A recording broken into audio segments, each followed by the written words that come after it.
देश का मिजाज नॉर्थ। देश का मिजाज खबरें उत्तर भारत से। पद्म पुरस्कारों की घोषणा की गई है। इस सूची में साहित्य, शिक्षा, समाज सेवा, चिकित्सा, कला और जन कल्याण से जुड़े कई नाम शामिल हैं। इनमें साहित्य और शिक्षा के क्षेत्र में योगदान के लिए अंके गौड़ा के अलावा ब्रजलाल भट्ट, बुधरी ताती, भगवान दास रायकवार, धार्मिक लाल, चुन्नीलाल पंड्या, डॉक्टर श्याम सुंदर, चरण हेम्ब्रम और के पाजनिवेल के नाम शामिल हैं। पद्मश्री के लिए जिन नामों की चर्चा है उनमें तमिलनाडु से डॉक्टर पुन्निया मूर्ति नटेसन, राजस्थान से गफरुद्दीन मेवाती, महाराष्ट्र से डॉक्टर आर्मिडा फर्नांडीज और बिकल्या लाडक्या ढिंडा, उत्तर प्रदेश से चिरंजी लाल यादव, तेलंगाना से डॉक्टर कुमार स्वामी थंगराज और जम्मू कश्मीर से डॉक्टर पद्मा गुरमेट शामिल हैं। पद्म विभूषण, पद्म भूषण और पद्मश्री पुरस्कार देश के सर्वोच्च नागरिक सम्मानों में शामिल हैं। 1954 में स्थापित इन पुरस्कारों की घोषणा हर साल गणतंत्र दिवस के अवसर पर की जाती है। हिमाचल प्रदेश ने आज अपना 56वां स्थापना दिवस मनाया। समारोह कांगड़ा जिले के प्रागपुर में हुआ, जहां मुख्यमंत्री सुखविंदर सिंह सुक्खू कार्यक्रम के मुख्य अतिथि थे। इस अवसर पर राज्यपाल शिव प्रताप शुक्ला और मुख्यमंत्री सुखविंदर सिंह सुक्खू ने राज्य के लोगों को शुभकामनाएं दी। 1971 में आज ही के दिन हिमाचल प्रदेश भारत का 18वां राज्य बना था। तत्कालीन प्रधानमंत्री इंदिरा गांधी ने शिमला के रिज ग्राउंड में भारी बर्फबारी के बीच हिमाचल के पूर्ण राज्य के दर्जे की घोषणा की थी। राष्ट्रपति द्रौपदी मुर्मू और गृह मंत्री अमित शाह ने हिमाचल प्रदेश के लोगों को शुभकामनाएं दी हैं। गणतंत्र दिवस से पहले केंद्र शासित प्रदेश जम्मू कश्मीर में सुरक्षा कड़ी कर दी गई है। सुरक्षा बल हर क्षेत्र में मुस्तैदी से तैनात हैं। जम्मू कश्मीर के सभी 20 जिलों और विशेषकर सीमावर्ती क्षेत्रों में कड़े सुरक्षा प्रबंध किए गए हैं। संवेदनशील क्षेत्रों में सड़कों पर बैरिकेड लगाकर वाहनों की जांच की जा रही है और तलाशी अभियान चलाए जा रहे हैं।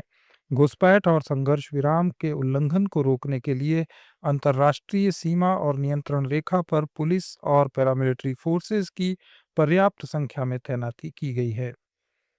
यूपी में प्रयागराज माघ मेले में स्वामी अभिमुक्तेश्वरानंद सरस्वती के शिविर के बाहर हुए हंगामे के बाद माहौल तनावपूर्ण हो गया है।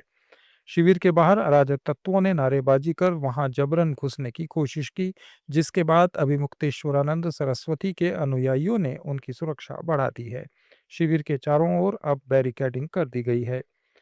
शंकराचार्य ने गंगा स्नान के बारे में पूछे जाने पर कहा कि जब ससम्मान हमको जिन लोगों ने रोका है वे स्नान करने के लिए ले जाएंगे, तभी वे जाएंगे। भाजपा के राष्ट्रीय अध्यक्ष नितिन नवीन आज मथुरा पहुंचे। वहां उन्होंने एक कार्यक्रम में कहा कि अगर बिहार में जंगल राज था तो उत्तर प्रदेश में भी अराजकता का शासन था, जिसे हमारी सरकार ने खत्म करने का काम किया है। उन्होंने कहा कि आज उत्तर भारत का हर राज्य विकास की ओर अग्रसर है। देश में भाजपा की सरकार 3 बार बनी है और इसका श्रेय बीजेपी कार्यकर्ताओं को जाता है।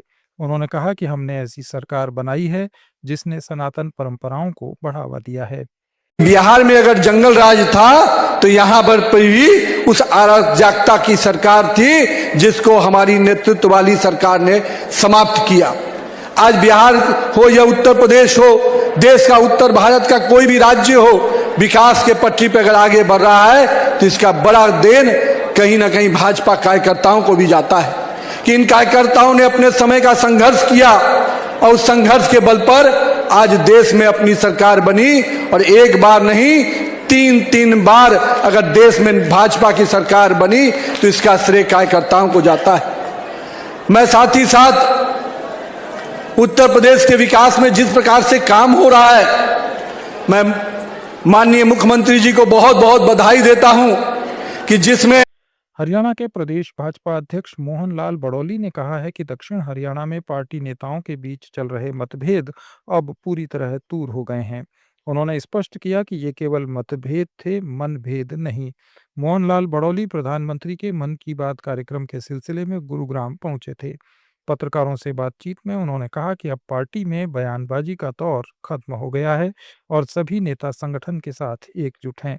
प्रदेश अध्यक्ष ने बताया कि मंत्री राव नरवीर और केंद्रीय मंत्री राव इंद्रजीत के बीच पिछले समय से हुई जुबानी जंग अब खत्म हो गई है। ये थे उत्तर भारत के कुछ प्रमुख समाचार। अपडेट्स के लिए जुड़े रहिए लेट्स माइक के साथ। आप सुन रहे थे लेट्स माइक मोर देन